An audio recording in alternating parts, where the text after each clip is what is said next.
The deceased grandmother told the girl in a dream about a way to get rich overnight. She said there was a box of gold buried under their tree. After waking up, the girl told her parents about it. Her father immediately went to dig it up, but instead he dug out a box of black powder. He was arrested on the spot by police who had been lying in wait. The girl was utterly shocked. Why would her grandmother lie to her in a dream? It turned out that not long before, the grandmother had appeared in Anna's dream, saying that there would be a locust plague in autumn, and told her granddaughter to harvest the wheat and flood the fields to raise fish. Persuaded by Anna, her parents worked hard to follow the advice, but what came instead was a once-in-a-century drought. Not only were all the fish fried dry to death, the parents were also burdened with massive debt. Just when the whole family was at a complete loss, the grandmother appeared in Anna's dream again, saying there was a box of gold buried under their tree. But when they dug it up, it turned out to be a box of black powder, and they were arrested by the police on the spot. Her father now faced prison, and her mother, overwhelmed with anger and stress, suffered a sudden heart attack. When Anna was driven into a corner with no way out, her grandmother appeared in her dream for the third time, telling her to quickly find Dr. Carl, the attending physician. Only he could save her mother. After hearing this, Anna immediately went to find Dr. Carl,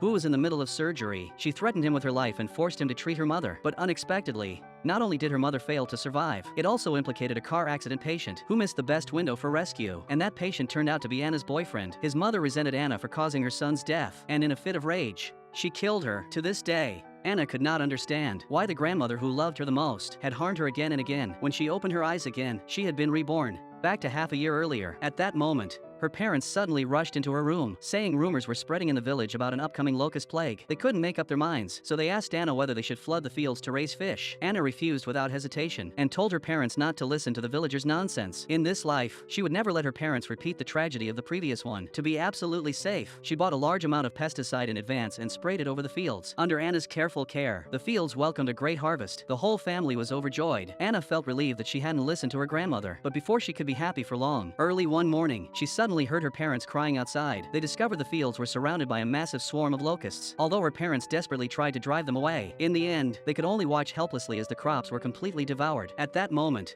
Anna fell into total despair. In her previous life, there clearly had been no locust plague, so why in this life did a locust disaster appear after she refused to listen to her grandmother? With the fields completely barren, her father had no choice but to borrow money from relatives.